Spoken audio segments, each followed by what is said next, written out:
Hello everyone, today I am presenting class 9 subject maths chapter linear equations in two variables lesson plan, जिसके अंदर आज हमारा topic होगा graph of linear equation in two variable.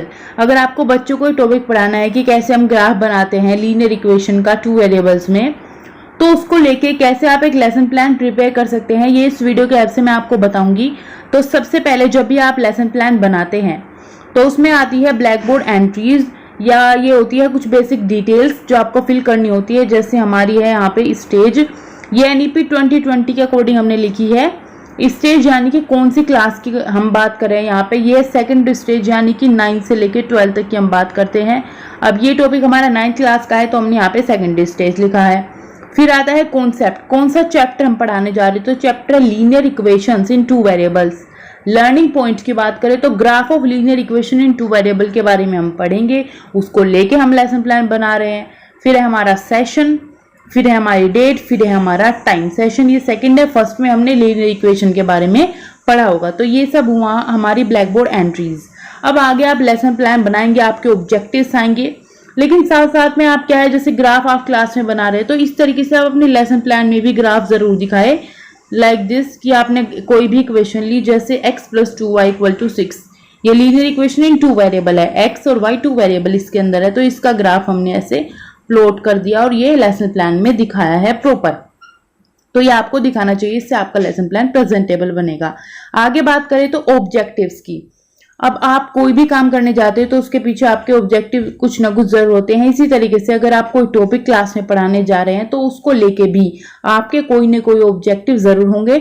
यही है हमारे instructional objectives. ये कुछ डोमेन्स में लिखे जाते हैं, जैसे इंफॉर्मेशन, कॉग्निशन, स्किल, रिफ्लेक्टिव, और ये आप मैक्सिमम 5 लिख सकते हैं और मिनिमम 3 लिख सकते हैं। तो जैसे यहाँ इंफॉर्मेशन को लेके ऑब्जेक्टिव है, to enable the student to give information about geometric representation of solutions of linear equations in two variables. तो बेसिकली हम सॉल्यूशंस जो होते हैं उनको ही प्रेजेंट करते हैं जब ग्राफ बनाते हैं। कोग्निटिव में देखें तो to enable the student to recall plotting points in a Cartesian plane and solve problems like representation of solution of linear equation in two variable। Skill की बात करें तो students will able to discuss about drawing a graph and plotting points of solution of the equation। reflective की बात करें तो student will able to tell about the plotting points solution of equation on the plane and forming a straight line। तो ये सब student को पता हो, वो इसके बारे में बता पाए, तो ये आएगा रिफ्लेक्शन में। तो अब ये हमारे ऑब्जेक्टिव होते हैं। उसके बाद आती है टीचिंग लर्निंग स्ट्रैटेजीज, यानी कि वो अप्रोच, वो मेथड, वो स्ट्रैटेजीज जिनकी हेल्प से आप अपनी क्लास को इंगेजिंग, इफेक्टिव बनाएंगे, ताकि बच्चों का पार्टिसिपेशन मैक्सिमम से मैक्सिमम हो और उनकी लर्निंग काफी अच्छी हो। तो इसमें कौन सी अप्रोच हम यूज कर सकते हैं, जैसे construction, Meta cognitive approach and humanistic approach. Method की बात करें तो हम observation method, discussion method, construction method यहाँ पे यूज कर सकते हैं। स्ट्रेटजीज की बात करें तो उसमें भी कंस्ट्रक्शन आ जाएगा, discussion in group of peers ये हम यूज कर सकते हैं।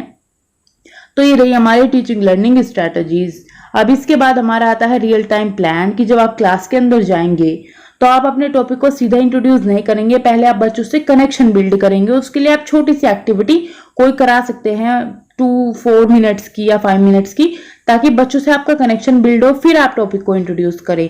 तो ये काफी अच्छी अप्रोच होती है, क्योंकि अगर आप सीधा टॉपिक को इंट्रोड्यूस करेंगे तो हो सकता है बच्चों का इंटरेस्ट उसमें ज्यादा ना बन पाए।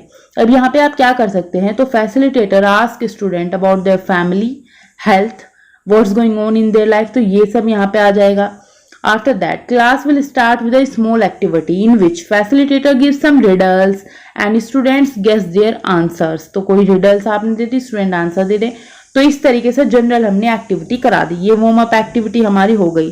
फिर आता है डिस्कशन, डिस्कोर्सेज एंड क्वेश्चनिंग। इन सब में जैसे डिस्कशन हम बच्चों से कराएंगे, जैसे एक डिस्कशन होगा between student about each equation has infinitely many solution, how can we show them in the coordinate plane. अगर इक्वेशन आपने लिखी है, उनके बहुत सारे सॉल्यूशन है, तो हम उन्हें एक कोऑर्डिनेट प्लेन पे कैसे शो कर सकते हैं, इसके बारे में बच्चे डिस्कस करेंगे, कुछ उनके आंसर्स निकल के आएंगे। फिर आता है facilitation point.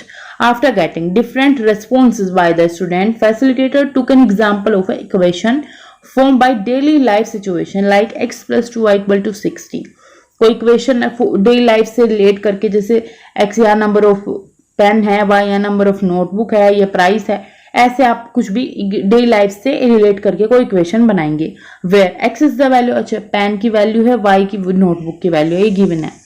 And then with the help of graph paper facilitator demonstrate how we can plot point solution of given equation. Points की प्लॉट करने की बात करें यानी कि सॉल्यूशन को प्लॉट करने की बात करें उसके गिवन इक्वेशन के। And given some problem for plotting point on their note in their notebook, अपनी नोटबुक पे वो प्लॉट करेंगे पॉइंट्स को। उन्हें हम कुछ क्वेश्चन देंगे, कुछ इक्वेशंस देंगे, जब टीचर पूरा एक प्रोसेस को समझा देगा बच्चों को।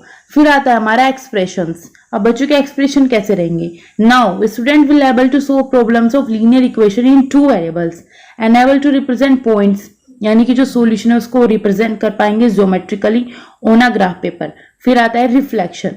तो the student had to think about their own feelings and how they might be perceived, कि कैसे उन्होंने सीखा है, अब उन्हें कैसा फील हो रहा है। तो ये सब वो खुद से सोचेंगे कि पहले वो चीज उन्हें कितनी टफ लगती थी, अब कितनी इजी लग रही है, अब वो समझ गए उसके बारे में। फिर आता है celebrations. Now student will able to solve problems given by facilitator, it is a moment where they enjoy their own learning. तो यहाँ पे ये स्टूडेंट जो है वो सोल्व कर पाएंगे प्रॉब्लम जो भी फैसिलिटेटर देते हैं, और ये अच्छा मोमेंट है जहाँ पे वो अपनी लर्निंग को इंजॉय कर रहे हैं, क्योंकि वो क्वेश्चंस करते जा रहे हैं, उन्हें वो चीज वो सीख चुके हैं बेसिकली। फिर आता है एनरिचमेंट, जहाँ पे हम बच्चों की लर्निंग को एक्सटेंड करते हैं आउटसाइड द क्लासरूम। इसमें आप उनको कोई होमवर्क, कोई असाइनमेंट, कोई एक्टिविटी, प्रोजेक्ट, ये सब भी दे सकते हैं। तो यहाँ पे क्या होगा, student think beyond classroom, classroom के बियॉन्ड सोचेंगे and give different example where they find linear equation in 2 variable useful in solving daily life word problems. तो यहाँ पे क्या है, बच्चे डेली लाइफ से भी कनेक्ट कर पा रहे हैं अपने टॉपिक को, अपनी लर्निंग को। फिर आता है रोल ऑफ टीचर। अब जो भी ये टीचिंग लर्निंग प्रोसेस रहा उसमें टीचर का क्या रोल है, आपका एज अ टीचर क्या रोल है? तो यहाँ पे आपका रोल है फैसिलिटेटिंग डिस्कशन, डिस्कशन को फैसिलिटेट करना, एंड बच्चों को ऑब्जर्व करना कंटिन्यूअसली, एंड उनकी जो प्रोग्रेस है उसको भी रिकॉर्ड करना, ये टीचर के रोल है। फिर आता है रोल ऑफ स्टूडेंट, या जो लर्नर है हमारा, उसके क्या रोल है?